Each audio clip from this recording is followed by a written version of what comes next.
Another item that a franchisee has to look at when contemplating the purchase of a franchise is the pre-opening costs.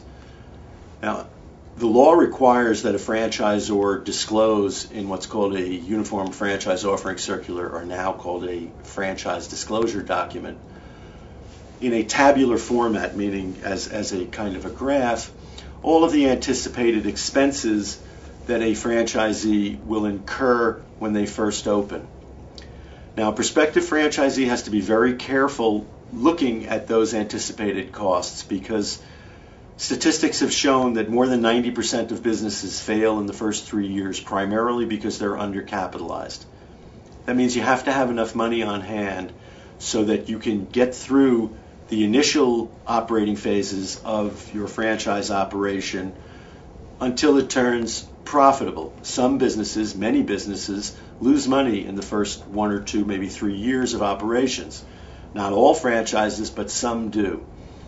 Now, franchisee has to be particularly careful in its planning to make sure that they can anticipate the possibility of not going cash positive in the first year, making sure that they have sufficient working capital, because stuff happens. Stuff happens all the time. Unexpected problems arise.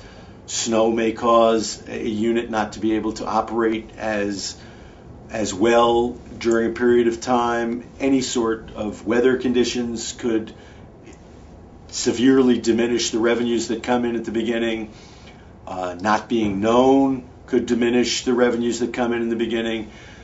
What a franchisee has to do is pay very careful attention to the anticipated costs as listed and enumerated in these formats in this franchise disclosure document, and make sure that they have enough money on hand to get through the anticipated lean times as well as possibly unanticipated lean times. The last thing they want to have happen is know that they have a very successful operation in the future coming to them, but not be able to stay in business long enough to get the benefit of this operation because they run out of money.